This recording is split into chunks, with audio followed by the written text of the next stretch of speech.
बिस्मिल्लाहिर्रहमानिर्रहीम अस्सलामु अलैकुम वरहमतुल्लाहि वबरकातुहू। क्या आप सिगरेट पीते हैं?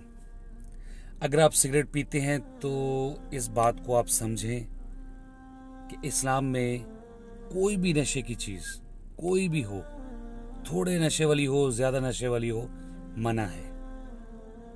देखिए, अगर तो सिगरेट अच्छी चीज़ है, ठीक है, नॉर्मल है, आजकल फैशन में है, इसका नेम बदल के आ गया जी, शीशा आ गया, मुख्तलिफ फ्लेवर आ गए हैं जी। फिर उसके बाद इलेक्ट्रॉनिक सिगरेट आ गया, वो जी फैशन में आ गया। और ये भी पता है कि सिगरेट से ज़्यादा ख़तरनाक है शीशा।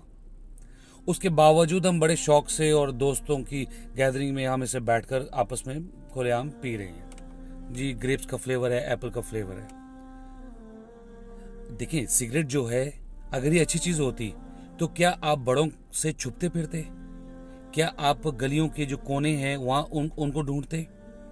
आप टॉयलेट में सिगरेट पी लेते हैं जी, पी लेते हैं। आप टॉयलेट में दूध पी सकते हैं? नहीं पी सकते। तो फर्क साफ जाहिर है। दूध पाक चीज है, यानी कि अच्छी चीज है, आप पी सकते हैं, जायज है, हलाल है। लेकिन जो सिगरेट है वो मना है।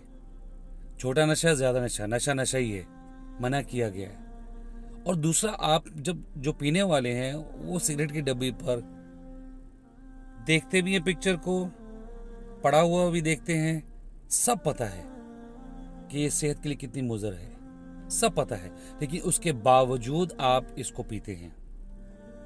अब देखिए ना, घर का अगर बड़ा सरबरा बाप की शक्ल में हो, अगर वो सिगरेट पिएगा तो डेफिनेटली जो बच्चे हैं, अगर 3 बेटे हैं तो 2 लाजमी पिएंगे, एक नहीं पिएगा। हो सकता है तीनों पिए, हो सकता है एक पिए, 2 ना पिए, लेकिन पिएंगे जरूर कोई ना एक, क्योंकि वो बाप को देख रहा है, उससे इंस्पायर हो रहा है। तो पहले तो बड़ों को ठीक होना पड़ेगा, घर का जो सरबरा है उसको ठीक होना पड़ेगा। अब सवाल ये पैदा होता है कि हम इससे छुटकारा कैसे हासिल करें? वेरी सिंपल, अल्लाह से दुआ करें, या अल्लाह बुरी चीज़ है, मुझे इससे बचा। दुआ करें और उस कंपनी से दूर हो जाएं जिस कंपनी में सिगरेट पिया जाता है, शीशा पिया जाता है, दूर होना पड़ेगा। अल्लाह से दुआ करें। अगर आपको सिगरेट के धुएं से नफरत होनी शुरू हो जाए, इसका मतलब है कि आपकी दुआ कबूल हो गई है। आप इसको नहीं पी सकेंगे, आप उस महफिल में नहीं बैठेंगे जिसमें सिगरेट पिया जाता है। अगर धुएं से नफरत नहीं हुई और आप सिगरेट पी रहे हैं, इसका मतलब है कि अभी अभी दूर है काम। अल्लाह से दुआ करें, अल्लाह ताला हमें इस लानत से दूर रखे। अस्सलाम वालेकुम वरहमतुल्लाहि वबरकातुहू।